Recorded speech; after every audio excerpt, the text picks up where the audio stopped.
16장 19절 11절부터 이런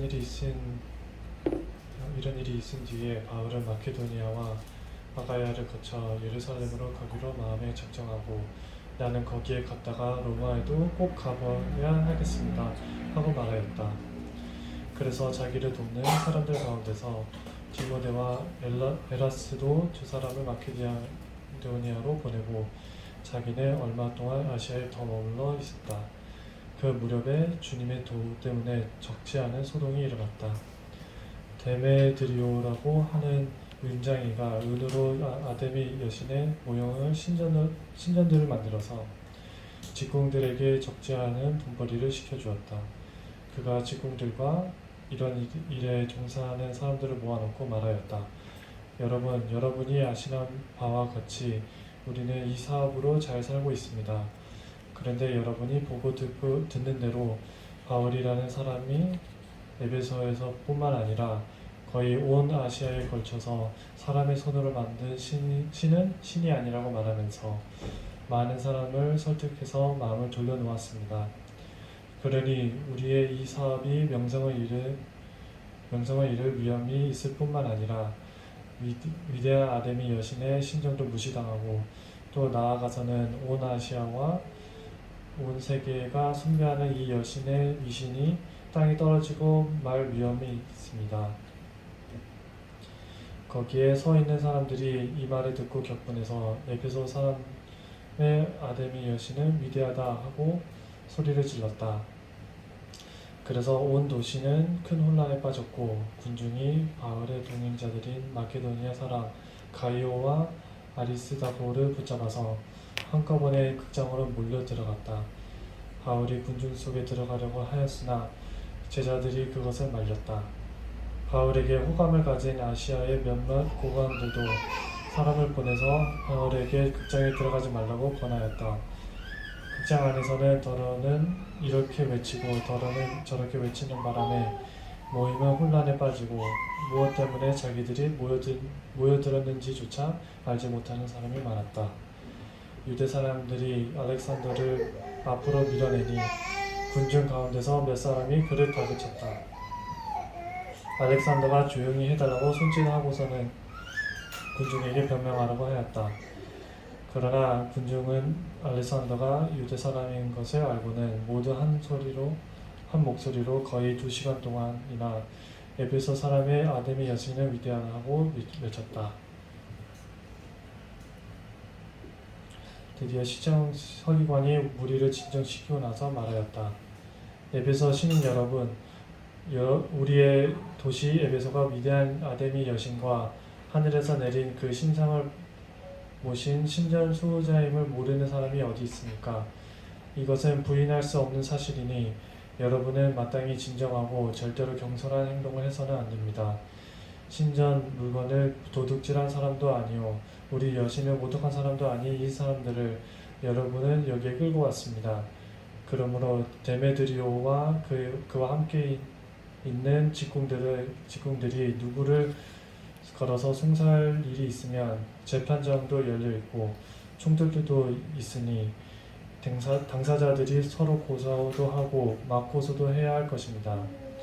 여러분이 이 이상으로 해결하고자 하는 어떤 문제가 있으면 그것은 정식 집회에서 처리되어야 할 것입니다. 우리는 오늘 일어난 모든 이 일 때문에 소유죄로 문책을 받을 위험에 있습니다. 우리는 이 소유를 정당화할 수 있는 아무런 명분이 없습니다. 이렇게 말하고서 그는 모임을 해산시켰다.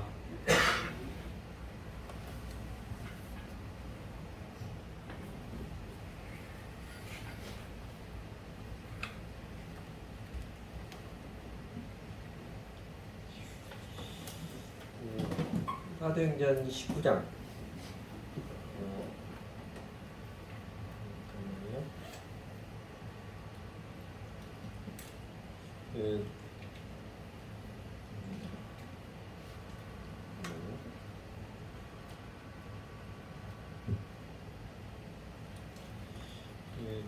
에베소에서 바울의 선교 활동의 모습과 그 영향력을 소개해주는 내용입니다. 사도행전 19장은요. 부분적으로 알고 있던 요한의 제자들에게 복음을 온전하게 가르쳐 주었고, 그 다음에 회당에서 복음을 논증하며 전했는데, 어떤 유대인들이 비난이 심해지자 그 제자들을 따로 데리고 나가서 두란노 학당에서 2년 동안 집중해서 가르치자 그 파급 효과로 에베소 도시뿐만 아니라 아시아에 사는 모든 사람들이 복음을 듣는 결과를 가져왔습니다. 그리고 바울은 그렇게 집중의 원리로 제자를 삼았지만 그 영향력은 아시아 전체에 미쳤고, 아무도 예상치 못했던 깜짝 놀라운 일들이 두 가지가 있었음을 사도행전 19장은 이야기해 주었습니다. 바울 때문에 일어난 일이긴 한데, 그러나 바울과 전혀 무관하게 일어난 사건들입니다. 하나는 우리가 지난번에 봤던 스게와의 아들들이 바울을 사칭했다가 귀신에게 봉변을 당한 해프닝이고, 또 하나가 오늘 본문 21절에서 49절까지 이야기 에베소 국장에 대소동입니다. 먼저 그 21절, 22절 보시면 바울은 에베소에서 조금만 더 머물렀다가 마케도니아와 아가야 지역, 지금 이제 그리스 지역이죠. 에베소는 지금의 터키 지역이고요. 그리스 지역의 제자들을 한 번 더 방문하고 예루살렘으로 돌아가기로 작정을 했고, 그 계획을 제자들에게도 알렸고, 그리고 훗날에는 자기가 로마에도 꼭 가보고 싶다고, 로마에서도 복음을 전하고 싶다고 소망도 나눴습니다. 마케도니아 아가의 지역은 바울이 이전에 다녔던 지역인데, 빌립보, 데살로니가, 베레아, 고린도 이런 도시들이 있던 지역이지요. 그리고 그곳에서 하나님의 놀라운 역사하심이 나타나서 교회들을 아름답게 세웠던 지역들입니다. 그 디모데와 에라스도들 22절에 두 사람을 마케도니아로 먼저 보낸 것은 성경학자들에 의하면 곧 이어서 바울이 왔을 때 그 예루살렘으로 가지고 갈 헌금을 좀 미리 준비케 하기 위함이었다고 말합니다. 하여튼 그렇게 해서 에베소 사역을 조용히 마무리하려고 했는데 바울과는 전혀 무관하게, 그러나 바울 때문에 에베소 도시에서 큰 소동이 일어났습니다. 이 사건의 발단은 이제 데메드리오라는 사람 때문이지요. 성경에 데메드리오라는 이름이 2번 나옵니다. 2명 나옵니다. 오늘 본문하고 요한 3서에 나오는데, 요한 3서에 등장하는 데메드리오는 사도 요한의 매우 충실한 제자이자 동역자입니다. 아마도 요한 3서를 교회들에게 전달해 준 사람으로 추정을 하고 있습니다. 이 사도행전 19장의 데메드리오가 회심해서 요한 3서의 데메드리오가 되었다면 참 극적이었을 텐데, 그러나 사도행전의 데메드리오하고 요한 3서의 데메드리오가 같은 사람이라는 근거는 한 개도 없습니다. 다른 사람일 것입니다. 이렇게 극적으로 회심했던 어딘가에 증거가 남았을 텐데 다른 사람일 것입니다. 사도행전의 그 오늘 본문의 데메드리오는 아데미 여신상과 아데미 신정 모형상을 팔아서, 말하자면 그 관광상품을 팔아가지고 관광상품인지 종교상품인지 떼돈을 벌고 있었던 사람입니다. 이게 지금 에베소, 지금 터키의 셀주크에 있는 에베소에 가면 아데미 신상의 흔적이 있고요. 기둥이고 그 옆에 있는 게 아데미 신상입니다. 가슴에 이 젖이 많은 것은 이 풍요의 상징이에요. 아데미는 풍요의 신이거든요. 그리고 요 남은 기둥들을 추정을 해가지고 아데미 신상이 어떻게 생겼는가 모형으로 그림을 그려봤더니 이 정도였을 거라 그렇게 추정을 합니다. 또 하나 사진은 지금도 남아있는 에베소 극장 모습이에요. 지금도 여기서 공연 같은 거 이루어지기도 합니다. 콘서트 같은 거 이루어지기도 하는데 엄청나게 큰 규모지요. 근데 이 데메드리오가 이렇게 떼돈을 보고 있는데 어느 날부터 자기네 사업의 매출이 뚝뚝 떨어지는 거예요. 재고는 쌓이고 직원들 월급 주기도 버거워지고, 그러니까 회사 분위기도 조금 어수선해지고 하자 이 사장인 데메드리오가 가만히 살펴보고 생각해보니까 이게 다 바울 때문이다, 바울이라는 사람 때문이라고 판단을 내린 것입니다. 여러분, 그 자신이 죄인됨을 모르는 회심이 없는 사람의 특징이 어려워지면 남 탓하는 성향이잖아요.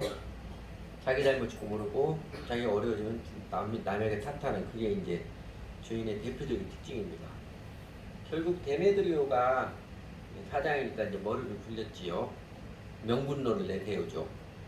우리 돈벌이가 줄어든 것도 문제이지만 더 큰 문제는 이 바울 때문에 아데미 여신의 위임이 땅에 떨어지게 생겼고 에베소 도시는 삼류 도시로 전락하게 생겼다. 이런 식으로 직원들을 선동하고 직원들을 나서서 에베소 사람들이 소문을 퍼뜨리니까 우리 도시가 어떻게 된다고? 에베소 사람들은 모두 다 극장에 모여라! 해서 수많은 사람들이 거의 2시간 동안이나 에베소 극장에 모여서 난리를 쳤습니다. 난리를 쳤지요. 그 도시의 서기관들이 도시의 소요가 나니까 흥분이 좀 가라앉히기를 때를 기다렸다가 사람들이 흥분하기 때는 아무 말도 듣지 않으니까요. 좀 흥분이 가라앉자 합리적인 설득을 해서 군중들을 해산을 시켰습니다. 그 소동 가운데 군중들은 이제 바울의 일행이었던 가이오하고 아리스타고를 어떻게 할 것처럼 붙잡아서 위협을 가하기도 했고, 또 유대인들이 자칫하면 이게 바울 때문에 그러는데 유대인들이 바울 싫어했잖아요. 예수 안 믿는 유대인들은 자기네들에게 불똥이 튈까봐 우리 유대인들하고 바울 따르는 예수쟁이들하고는 다르다고 항변하라고 자신의 대표 알렉산더를 내세워서 무대 앞에 세워서 변명을 하려고 했지만 흥분한 군중들이 이것저것 가리고 따지는 소리 듣기 싫다고 고함을 쳐서 무산시켜버렸습니다. 그리고 그 과정 중에 바울은 그 고든 성격에 자신의 동료들이 극장에 끌려간 사실을 알고 자신이 극장에 들어가서 정면 돌파를 하려고 했었는데 현명한 제자들도 또 바울을 아끼는 에베소 행정 치안 공무원들도 만류를 해서 바울도 참았습니다. 그리고 이 소요 사건 때문에 그 다음 에베소서 20장 1절에 보면 바울은 서둘러 에베소로 떠났습니다. 그렇지 않아도 빨리 예루살렘에 돌아가려고 했었는데 이 소요 사건 때문에 에베소에 미적거리지 않고 빨리 떠나게 했습니다. 전체적으로 에베소 극장에서의 이 대환장 파티는 스게와의 아들들의 바울 사칭 해프닝과 함께 어떤 것을 증거해 주냐면요. 바울이 전한 복음이 사회에 이렇게 큰 영향력을 미쳤음을 증거해 줍니다. 두 사건은 그걸 가르치시요. 바울은 복음만 전했는데 제자들만 사반에 집중해서 가르쳤는데 그러나 바울이 있었던 그 에베소 사회에 엄청나게 큰 영향력을 미쳤음을 증거해 줍니다. 그래서 우리가 오늘 본문 안에 어쩌면 사도행전 19장 전체를 통해서 기억하고 싶은 첫 번째 메시지가 이것입니다. 정직한 복음은 사회에 큰 영향을 미칩니다. 정직한 복음 사회에 큰 영향을 미칩니다. 바울이 2년 동안 두란노 학당에서 제자들을 매일 집중적으로 가르쳤는데 그 영향력은 양적인 규모에서도 질적인 내용에서도 엄청나게 컸습니다. 양적인 규모로 하면 에베소 도시뿐만 아니라 아시아 지역 그 전체에 영향을 미쳤고 질적인 내용은 두 사건에 가르친 것처럼 스게의 아들처럼 바울이 부러워서 사칭하는 사람도 생길 정도고 그리고 혹세 무민에서 돈 벌던 사람들이 맥을 못 추게 되고 좋은 건 아니지만 도시에 소동이 일어날 정도로 영향이 깊어졌습니다. 바울이 한 것은 복음을 전하고 제자들을 집중해서 가르치며 제자를 삼은 것뿐입니다. 그러나 하나님께서는 복음을 정직히 전하는 바울에게 놀라운 일들을 일으켜 주셨습니다. 그리고 교회 역사에서 참된 부흥이 일어날 때마다 교회가 사회에 이렇게 크게 영향을 끼쳤고 그 사회를 변화시켰습니다. 제가 교회 기도는 여러 번 이야기하고 기도하는데 영국 교회에 메소디스트 운동이 일어났을 때 또 19세기 말 20세기 초에 미국 교회 대각성이 일어났을 때 18세기 영국 사회에서도 그래서 19세기 20세기 미국 사회에서도 술집들이 자진해서 문을 닫는 일이 생겼습니다. 사람들이 술집에 안 오거든요. 지금도 우리나라는 술집들이 많잖아요. 미국은 생각보다 술집이 많지 않아요. 사람 다 집에서 술을 마십니다. 집에서 술을 마시는 그 영향, 그 미국의 문화의 영향이 이 대각성 운동의 결과예요. 술집들이 다 문을 닫게 돼요. 개인의 회심도 마찬가지죠. 개인이 정직하게 예수님 믿게 되면 스스로 삶을 정리하잖아요. 나쁜 습관을 다 버리고 몰래 죄 짓는 거 다 회개하고 자백하고 그러잖아요. 기독교 사회학자들은 우리나라 1910년대 부흥이 있었잖아요. 그 부흥이 1919년 3.1운동의 원동력이었고 바탕이 되었다고 말하기를 주저하지 않습니다. 왜냐하면 1919년 3.1운동 당시 우리나라 기독교인이 대한민국 기독교인 북한까지 다 포함해서요. 이런 이야기까지 내가 해야 된다는 게 갑자기 서글프게 들지만 우리 민족의 기독교인이 전체 인구 1%에 불과했습니다. 그런데 여러분 알고 있는 것처럼 독립선언서에 서명한 33명 중에 그 중에 개신교인이 16명이고 카톨릭 교인이 1명이었습니다. 카톨릭 교인까지 합치면 반절 이상이 50% 이상이 기독교인들이었어요. 그리고 3.1운동 독립선언서를 작성을 하고 등산한 데가 지금도 있는 상동교회 교육관 지하에 등산했어요. 3.1운동은 기독교인들이 주축이 돼서 일으키는 평화운동이고 평화적인 독립운동이었습니다. 여러분 그리스도인들이 일부러 사회를 바꾸겠다, 국가를 바꾸겠다 하지 않아도요. 복음이 정직하게 증거되면 이렇게 저렇게 사회의 세상에 큰 영향력을 미칩니다. 하나님께서 역사하시기 때문입니다. 그 대표적인 결정적인 증거가 로마를 정복한 기독교 이야기죠. 제가 개인적으로 좀 알고 있는 여러분도 많이 알고 저희 친형이 이동호 목사님이 좀 일찍 은퇴를 했잖아요. 실제로 은퇴한 게 아니지요. 그날 지구촌교회 담임 목사에서 좀 정년보다 훨씬 일찍 은퇴를 하면서 그때 은퇴하면서 자기 5가지 회개를 발표한 게 있었습니다. 그 중에 하나가 민주화 운동 때 수수방관했던 죄를 회개합니다. 그랬어요. 그날 한참 민주화 운동을 하던 젊은이들이 사회 정의를 위해서 거리에 뛰쳐나올 때 자신이 수수방관했던 것을 회개한다고 그랬습니다. 그래서 그 다음에 사람들이 물어봤어요. 한 언론사 기자가 물어봤습니다. 왜 그랬냐고 그랬더니 자신은 복음만 전하면 사회가 변할 줄 알았다고 그렇게 대답을 하더라고요. 그 말 자체는 맞는 것 같아요. 복음을 잘 전하면 사회는 변합니다.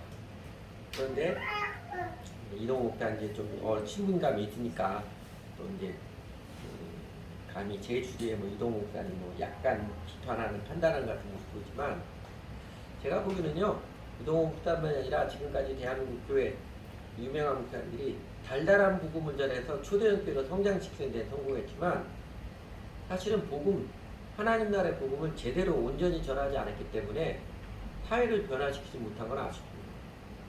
복음을 정직하게 온전하게 전했으면 초대교회 역사처럼 지금 사도행전 이 역사처럼 하나님께서 바울은 전혀 의도하지 않았어도 그 사회에 큰 영향을 미치는데 그러지 못한 게 아쉬워요. 사실 그리고 그 남은 과제는 우리의 책임입니다. 남은 과제 우리 책임입니다. 예, 우리가 이제 무슨 일에도 경험을 통해서 부족한 것을 깨닫고 점점 온전해지잖아요. 결혼해서 이제 지금은 또 결혼하기 전에 밥을 사오지만 밥하는 것도 처음엔 잘 못했다가 점점점 하면서 찌개도 더 맛있게 끓이게 되고 그렇게 되잖아요. 그렇듯이 교회도 마찬가지예요. 70년대, 80년대 제가 얼마 전에 가르쳐 주신 것처럼 사형리하고 구령 제자훈련 선교로 대표되는 그 캠퍼스 선교단체발 복음주 운동.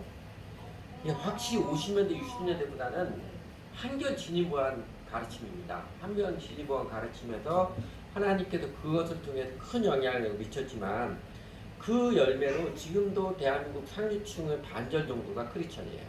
우리나라에 지금 크리스천 비율이 한 15% 정도 내려가거든요. 그러나 지성인들, 대학을 졸업한 지성인들은 반절 정도가 특히 50대 이후는 반절 정도가 크리스천입니다.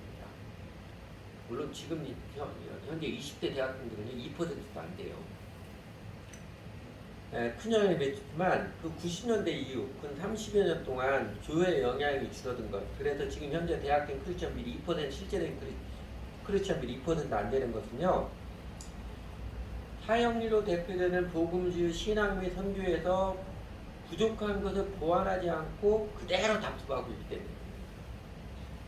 하나님께서 부족한 것 보완하고 정직하게 복음을 더 전하라고 하는데 여전히 그대로 답습하기 때문에 그렇습니다. 예전에 이렇게 해서 다 성공 열매를 거뒀는데 성장하고 교회 크게 되었는데 왜 안 되나? 열심히 부족 열심히 해도 안 돼요. 저희 교회에게 우리 주 예수님의 복음, 그다음에 신앙생활 전체를 든 제자훈련, 하나님 나라 운동으로 되는 생활선교, 이 가르침, 이게 예수님께서 이 가르침, 저희가 주 예수님의 가르침을 보다 더 정직한 원리들을 깨우쳐 주신 거거든요. 주님께서 깨우쳐 주신 뜻은 마치 바울이 부분적으로 알고 있던 예배도 제자들을 온전히 깨우쳐 주었듯이 우리 시대의 교회와 영혼들에게 복음을 하나님 나라를 온전히 전하고 깨우쳐 주라는 뜻으로 받아들여집니다. 몇 명 안 되는 교회 집회에서 이런 이야기까지 하는 게 왜 뻥이냐 싶기도 한데, 그러나 저희가 기도하면서, 그리고 이제 제가 외부 신학교하고 외부 사람들과 이야기하면서 거듭거듭 확인해 보는 과정입니다. 그리고 바울처럼 우리가 자기를 부인한 사랑의 열정으로 복음과 하나님 나라의 도를 전할 때 하나님께서는 우리를 통하여서도 무슨 일을 행할지 모릅니다. 하나님께서 어떤 일을 행할 수 있거든요. 바라고 기도하기는 에베소 도시에 있었던 일처럼 영적인 각성이 우리 사회의 도덕적 각성, 국가적인 정의, 민족의 평화, 세계 thống 기로 이어지는 주님의 아름답고 놀라운 역사가 있었으면 좋겠습니다. 그래도 복음을 정직하게 그리고 사랑 열정으로 전하기로 합니다. 우선은 저희가 복음 앞에 정직하게 응답을 하고요.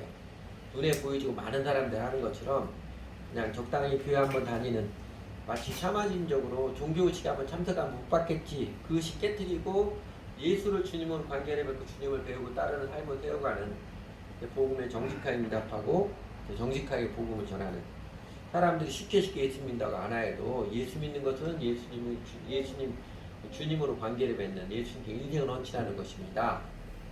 내가 나의 죄됨을 깨우치고 인정하고 예수님을 주님으로 믿고 따르는 것입니다. 이거 정직하게 전해야지. 두 번째로 오늘 본문에서 저희가 기억하고 싶은 두 번째 메시지는요, 군중심리에 대한 것입니다. 군중심리에 속지도 말고 군중심리를 이용하려고도 하지 마십시오. 오늘 본문 오늘 본문 그 예배도 극장에 들끓듯이 모인 사람들 모습을 32절에 이렇게 묘사를 해주었지요. 극장 안에서는 더러는 이렇게 외치고 더러는 저렇게 외치는 바람에 몸이 혼란에 빠지고 무엇 때문에 자기들이 모여들었는지조차 알지 못하는 사람이 많았다. 교회에 왜 나가는지도 모르고 교회 나가는 사람들도 많더라고요. 아마 그거는 잘 몰라서가 아니고 자기가 말로 표현을 못했지만 그냥 막연하게 그냥 교회 잘 다니고 하나님 믿으면 복 받겠지, 그 심리일 거예요. 그냥 교회 나가는 목적이 그건 아니죠. 복은 우리가 하나님과 예수님과 바른 관계를 하나님께서 알아서 해주십니다. 우리가 떼써서 기도하고 하지 않아도요. 우리 청년들 같으면 시집 잘 가게, 장가 잘 가게, 사업 잘 되지, 이런 거 떼써서 기도하지 않아도요. 어쩌면 하나도 기도하지 않아도 예수님과 바른 관계를 맺고 예수님 맺고 잘 따르면 하나님 알아서 다 해주세요. 사람들이 욕심만큼 하나님이 해주시진 않지만요. 이 군중심리, 오늘 주보 3면의 금주의 묵상 코너에서 밝혔듯이 헤로도투스, 고대 역사가죠. 헤로도투스 그때부터 경계한 인간 분산 현상입니다. 그 군중심리 혹은 대중심리라고 그러죠. 많은 사람들이 한꺼번에 상호작용할 때 나타나는, 개인 수준에서 잘 발견되지 않는다고 여겨지는 그런 사람들이 모여있으면 튀어나오는 독특한 심리적 현상을 일컫는 말이 군중심리입니다. 긍정적으로 나타날 때도 있지만 부정적으로 나타나는 경우가 훨씬 더 많습니다. 남자들은 군복 입혀놓으면 이상해진다고 하시죠. 멀쩡하고 건실한 사람이었는데 예비군은 군복 입혀서 예비 훈련장 가면 이상한 사람이 됩니다. 그러면 예입니다. 군중 심리를 연구한 책들 중에 교과서가 책이 프랑스의 귀스타프 르봉이라는 사람의 책인데, 이게 1895년에 썼습니다. 제목 자체도 군중 심리예요.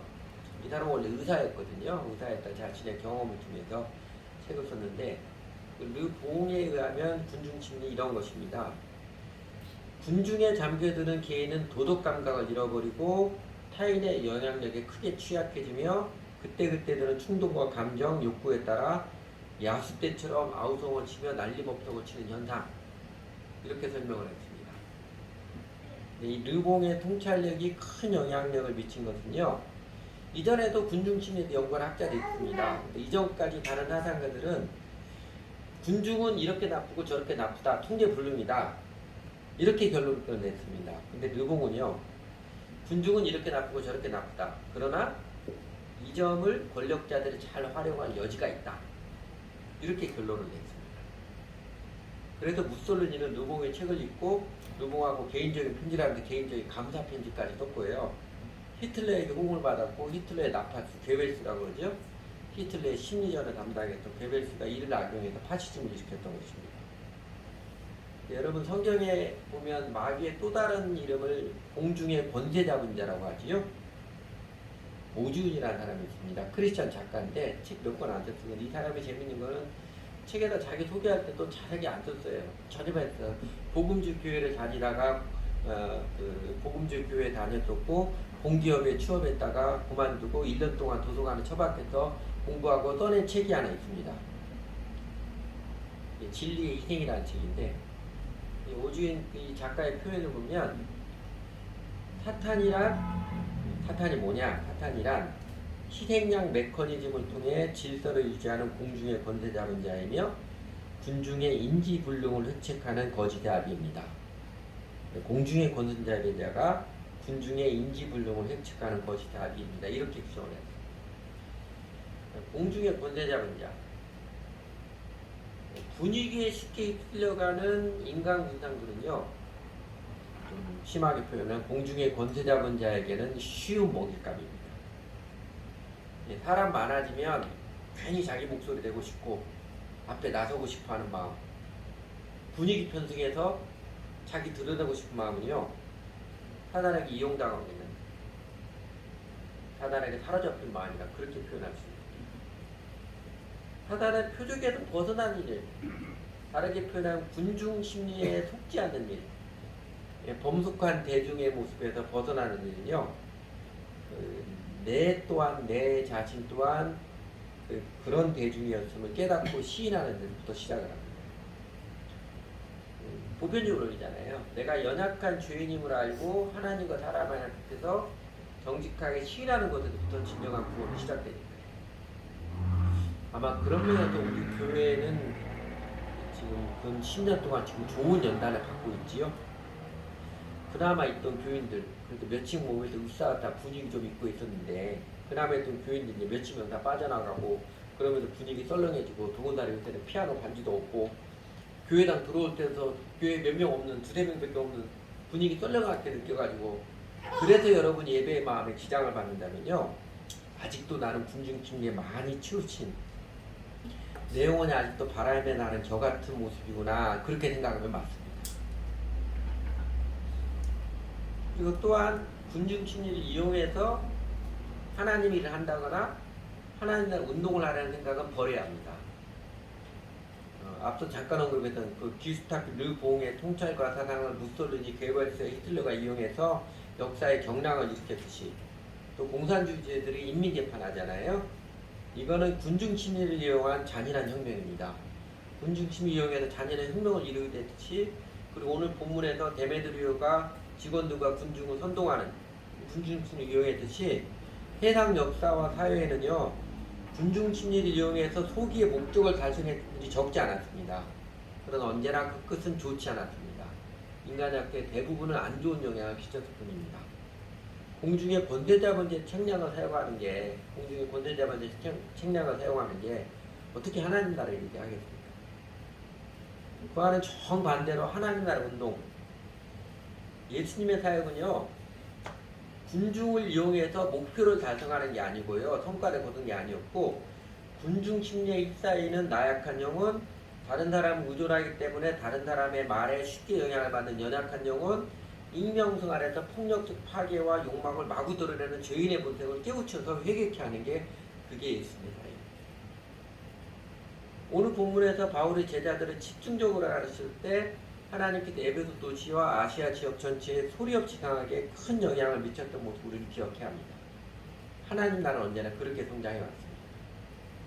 무엇보다도 우리 주님 예수님께서 군중 심리를 이용해서 세상 왕이 되려고 한다거나 하다못해 많은 사람들 모인 그 힘을 이용해서 하나님의 뜻을 이루러 간다거나 전혀 그러지 않고 오히려 그런 사람들의 움직임이 아예 참으로 확 끼얹어가지고 다 흩어져 버리게 하시고 소수의 제자들에게 3년 반을 집중해서 사역하던 모습을 우리는 잊지 말아야 합니다. 예수님처럼 바울처럼 각 사람을 개인적으로 관계하며 개인적으로 복음의 진실 앞에 직면하게 하며 그래서 각 사람이 내가 연약한 주의님 깨닫고 회개하여서 주 예수 믿고 따르게 하는 일, 그게 세상의 하나님 나라에 임하게 하는 하나님의 방법입니다. 그러므로 군중 심리에 속지 않고 또 내가 사랑하는 사람, 내가 사랑하는 이웃 영혼이 군중 심리의 희생양이 되지 않고 공중에 권세 잡은 자의 먹잇감이 되지 않기는 결정적이는요, 예수님과 개인적인 관계를 정립하는 것이며 그리고 예수님과 개인적인 관계를 정립하도록 돕는 것입니다.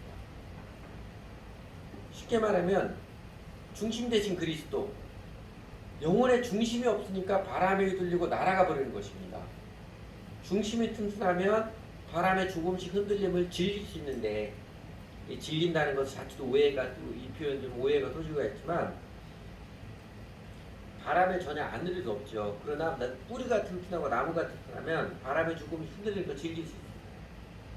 그럴 수 있는데 그때 달라요. 그렇게 말하듯이 중심이 없으니까, 중심이 약하고 아예 없으니까 바람이 불면 송두리째 뽑히고 날아가 버리는 것입니다. 그렇게 그리스도 중심의 존재의 뿌리, 영혼의 기초를 튼튼하기 위해서 그래서 개인 교제가 매우 중요한 도구입니다. 그냥 이렇게 익명성으로 많은 사람이 설교 듣는 것에 갇히지 않고 개인적으로 대화하면서 내 신앙과 그리스도의 삶을 확인해가는 그게 매우 중요한 도구입니다. 1대1로 만나면 분위기 영향받는 게 없잖아요. 자연스럽게 복음의 가르침에 직면할 수 있잖아요. 그래서 이렇게 군중 심리에 많이 치우친 사람들은 1대1로 만나기 거부하지요. 1대1로 만나면 자기가 직면을 해야 되거든요. 거꾸로 복음을 정직히 전하기 위해서 우리가 개인적으로 예수님을 보냈고 바울이 보냈고 가르쳤던 것처럼 한 사람 한 사람 각 사람에게 복음의 메시지를 명확히 전하고 확인해야 됩니다. 그리고 세 번째로 예배도 대환장 파티 이야기를 통해 우리가 새기고 싶은 셋째 메시지 이것입니다. 세상은 난리를 쳐도 그래도 하나님의 나라는 계속된다. 이 영원한 진리를 기억하는 것입니다. 그렇잖아요. 수개의 아들들이 바울을 사칭해서 하고 그 다음에 데메드리오가 선동해야 특징이 날쳐도 그래도 복음의 사역은 하나님 나라 운동은 바울과 제자들 중에서 면면이 흘러가고 있지요. 어쩌면 머리를 밟은 뱀처럼 정직한 복음이 증거되고 하나님 나라의 비전이 심어지는 곳마다 사탄은 발악을 하면서 이를 해방을 합니다. 예수님께서 내가 이 반석에 내 교회를 세우르니 음부의 권세가 또는 음부의 문이 이기지 못하리라 가르쳐 주셨듯이 마치 땅 따먹기 하듯이 세상의 역사는요, 예수님의 초림 이후로 하나님의 통치를 이 땅에 실현 완성케 하는 성령님의 역사와 이를 막으려는 마귀, 세상 권세에 보이지 않는 그러나 치열한 영적 싸움의 과정입니다. 사도행전 19장도 그 사실을 증거해주고 있는 것이고요. 에베소 시민들 군중 침략에 휩싸여가지고 난리를 쳤지만 그냥 아무것도 아닌 한바탕 소동으로 끝나버렸잖아요. 오히려 그게 바울의 선교 계획을 촉진케 하는 결과로 나왔을 뿐입니다. 종종 저희도 부르는 찬송가처럼 이 풍랑 인연하에서 더 빨리 갑니다. 찬송가 같처럼 마귀 세상은 하나님 나라를 막으려고 발악을 하지만 그러면 그럴수록 하나님 나라 운동은 소리 없이 더 힘있게 역사할 뿐입니다. 그럼에도 불구하고 하나님 나라가 힘있게 증거되지 못하는 이유는 단 하나예요. 왜 그럴까요? 바울과 그의 사람들처럼 자기를 잊어버리고 자기를 부인하고 사랑의 열정으로 복음을 정직히 전하는 사람 교회가 없기 때문에 그렇습니다. 세상적 방법, 사람들 많이 모아가지고 뭔가 해보려는 사람들 교회들만 차고 넘칠 뿐 예수님과 바울의 사역을 정직히 본받는 사람 교회가 없기 때문에 그렇습니다. 군중심리, 세속적 정형 원리를 이용해서 교회든 단체든 성장시키는 게 이게 마귀의 유혹인지 모르고 다들 그게 하나님의 사역 잘하는 것이라고 환장하고 있지, 각 사람이 그리스도 예수를 믿고 각 사람이 그리스도 안에 성숙하도록 헌신적으로 돕는 사람, 그 교회가 매우 적기 때문에 하나님 나라가 지체되는 것입니다. 오늘 본문에서 바울이 처음에는 자기 성격대로 극장에 들어가서 정면 돌파를 하려고 했잖아요. 그러나 제자들 그 바울을 아끼는 고위 관료 친구들의 권면을 먹고 바울도 생각했죠. 아무것도 하지 않았습니다. 바울 아무것도 하지 않았어요. 바울의 친구들 가이오와 아리스타고도 에베소 극장에 끌려 들어가면서 유혹을 느끼기도 했지만 그러나 결국 그들 아무런 해를 받지도 않았습니다.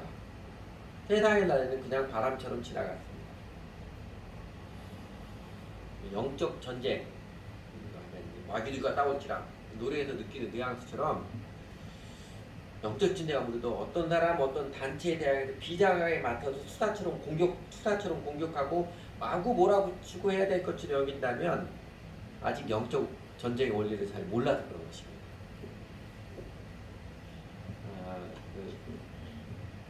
에베소 6장에 보면 영적 전쟁 원리를 가르쳐주는 거 있죠? 12절에서 그러죠? 6장 12절에서 우리의 치름은 혈과 육을 상대하는 것이 아니요 통치자들과 권세들과 어둠의 해당 주관자들과 하늘에 있는 악의 영들을 상대함이라. 우리의 치름은 혈과 육을 상대하는 것이 통치자들 정치가들 이런 게 아니고요. 해당 정치가들이나 세상 권력들을 다 주관하는 하늘의 악의 영들을 상대함이라 그 뜻입니다. 그리스도의 영적 전쟁은요. 세상적 힘의 논리, 힘의 방법으로 수행하는 게 아닙니다. 더 길을 쓰고 더 뒤집대라 길을 때가 그러는 게 아니에요.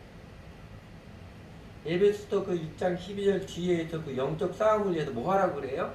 13절 그러므로 하나님의 전신갑주를 취하라 그러지요. 하나님의 전신갑주를 취하라 이거 비유적으로 묘사한 것이고 그 실체는 뭐예요? 13, 14, 15, 16절 하나님의 전신갑주 어렸을 때부터 교회 다니면서 할 때 그 실체적 의미는 뭐예요? 그리스도 안에 똑바로 서십시오. 여러분의 신령과 삶을 그리스도를 주님으로 믿고 똑바로 세우십시오. 그 이야기입니다. 그리고 그게 영적 싸움이에요. 우리가 영적 싸움을 한다고 해서 어떤 사람들, 어떤 단체들을 향해서 공격을 하고 막 그러는 게 아니고요. 마구 부러치는 게 아니고 우리가 그리스도 안에 똑바로 서는 것, 우리 삶이 그리스도 중심으로 바로 서는 것, 이게 영적 싸움에 참여하는 길입니다. 수행하는 것입니다. 그리고 하나 더 나아가서 18절도 뭐라고 그래요? 모든 기도와 간구를 하되 항상 성령 안에 기도하고 이를 위하여 깨어 구하되 항상 여러 성도를 위하여 기도하라. 이 짧은 말에 기도, 간구, 기도, 깨어 구하라, 구하라 이 5번이 나와요. 기도하라는 것이지요. 하나 더 나아가서 영적 전쟁, 우리의 시름은 혈과 육을 상대하는 가치는 영적 전쟁을 수행하는 중요한 도구가 기도입니다. 기도예요. 영적 전쟁은 길을 쓰고 난리를 치면서 하는 게 아니고요. 우리 각 사람이 그리스도 중심의 삶을 견고히 세우고 그리고 함께 기도하는 것.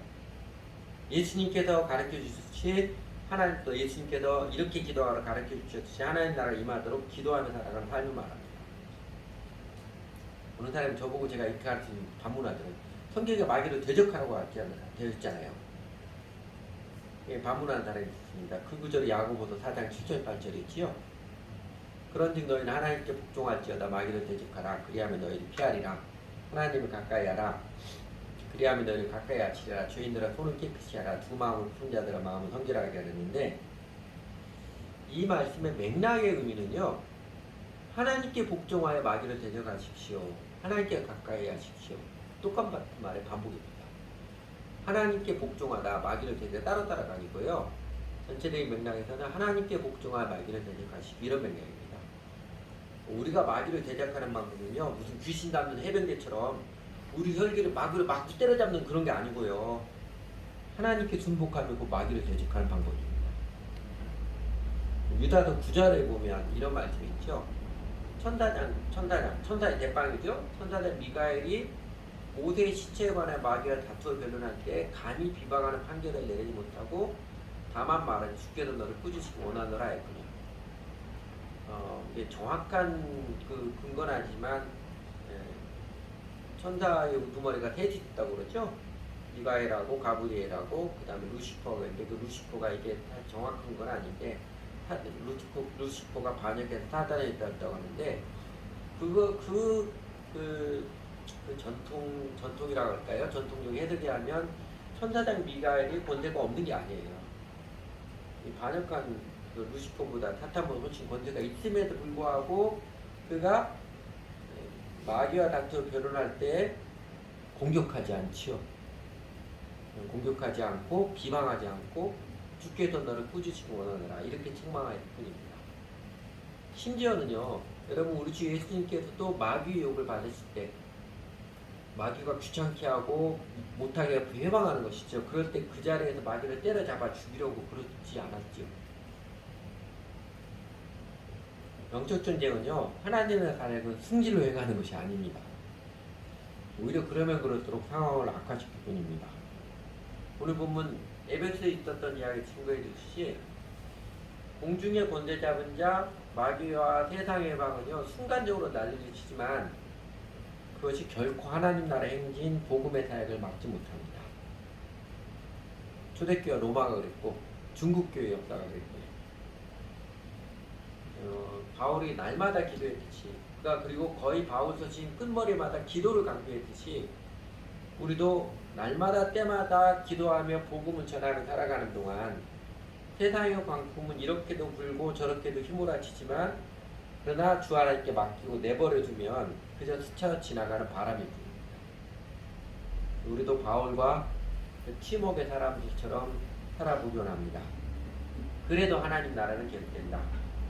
공중에 권세 잡은 자의 계획에 군중심리 분위기에 휩싸이거나 편승하지 않도록 내가 중심 되신 그리스도와 관계를 명확히 맺고 확고하게 세워서 뿌리를 내리며 하나님 나라 운동, 또 교회 사역, 하나님의 일, 군중심리에 편승해서 사람 쪽수많은 것에 연연하거나 이용하려고 하지 말고 살면서 하나님께서 관계 있게 하신 한 사람 한 사람 각 사람이 예수님을 그리스도 주님으로 믿고 그리스도 안에 성숙하도록 최선을 다해서 사랑으로 도우며 그렇게 자아 욕망을 내려놓고 사랑의 열정으로 살아가기를 그렇게 우리 주 예수님을 따르며 섬기기를 즐거이 매진하며 살아갔으면 좋겠습니다.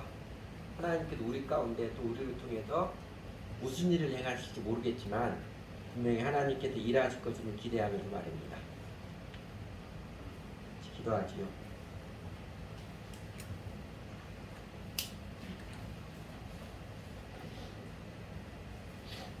하나님 아버지, 저희를 이끌어 주셔서 눈에 보이지는 세상 넘어 세상의 역사를 꿰뚫어서 하나님이 일하신 하나님의 권능의 역사가 있음을 알게 해주셔서 감사드립니다. 순간순간은 세상에 난리치는 폭력이 이기는 것 같지만 그러나 역사도 우리 개인 인생도 결국은 하나님께서 다스리셔서 선한 자에게 은총을 악한 자에게 심판을 베푸심을 깨우쳐 주셔서 감사드립니다. 이 땅에 사는 동안 하나님의 은총과 심판이 다 드러나지 않지만 저희도 인생의 마지막 날에 역사의 종말에 구원도 심판도 완전하게 다스리시는 주 하나님이심을 알게 하셔서 저희로 모순된 일 많아도 예수님 믿고 이 땅에 살면서 예수님 믿고 주 하나님 경외하며 살도록 이끌어 주셔서 감사를 드립니다. 하나님 바울의 에베소 사역의 모습을 기록한 사도행전 19장 말씀을 통해서 저에게도 생명의 원리들을 깨우쳐 주시고 다시 확인해 주셔서 감사드립니다. 저희가 얼마나 속절없는 인간, 어리석은 인간인지 군중심리에 휩싸이기 잘하고 분위기에 약하고 연연하고 오히려 사람들 많으면 무조건 좋은 것이냐 그렇게 사람을 의존하는 실체는 공중에 권세 잡은 자에 속아 살고 있었는지 깨우쳐 주셔서 감사드립니다. 저희는 하나님 일을 하면서도 잘 몰라서 세상적인 원리, 사람의 심리에 맞춰서 많은 사람들이 모아야 하나님 일을 잘 하는 것처럼 여겼었는데 그러나 저희 교회를 주관해 주셔서 사람도 오히려 적어지는 과정을 통해서 그리고 바울의 모습 통해서 그게 아님을 복음을 정직하게 온전하게 전하고 가르치니 하나님 일을 하는 것임을 체험케 해주시고 확인해 주셔서 감사드립니다. 저희들에게 지나간 저희들의 인생 교회 역사를 통해서 우리 주 예수님의 복음을 신앙생활, 제자훈련에 대한 바른 개념을 선교와 하나님 나라 운동의 원리를 밝히 깨우쳐 주시고 확신케 해주셔서 감사를 드립니다. 그냥 저희가 답습하지 않고 저희들에게 질문을 갖게 하시고 고민케 하시고 마침내 예수님의 가르침을 보다 더 명확하게 깨우쳐 주셔서 감사를 드립니다. 하나님, 저희에게 체험을 통해서 가르쳐 주시고 깨우쳐 주신 복음과 하나님 나라의 도리가 정말로 우리 시대 보편적 모습에서 부족한 부분을 온전케 하는 내용일진데 세상적 가치로 물든 복음과 제자도를 극복하고 예수님의 가르침에 보다 더 정직한 교인들 원리들이신데 부활하셔서 지금도 살아계신 주 예수님께서 바울에게 함께 하셨던 것처럼 우리 시대 우리 교회에도 함께 하셔서 저희들을 사용하셔서 하나님만이 하실 수 있는 일들을 펼쳐주시기를 간구합니다. 어쨌든 저희는 주 예수님의 복음 앞에 정직하게 온전히 응답하고 그리고 바르고 온전하게 전하며 가르치며 살아보겠습니다. 그렇게 살아가면서 어느덧 우리들의 연약한 주의 성도 넉넉히 뛰어넘게 하시고 세상 마귀의 비계도 뛰어넘게 하시니 그리고 작은 저희들을 통하여서도 주 하나님께서 아름답고 놀라운 일들 하나님의 나라가 이 땅에 임하는 일들을 펼쳐가시는 주님의 나라와 주님의 나라의 은총과 고난과 영광에 참여하는 저희 교회가 되도록 이끌어 주십시오. 예수님 이름으로 기도드렸습니다.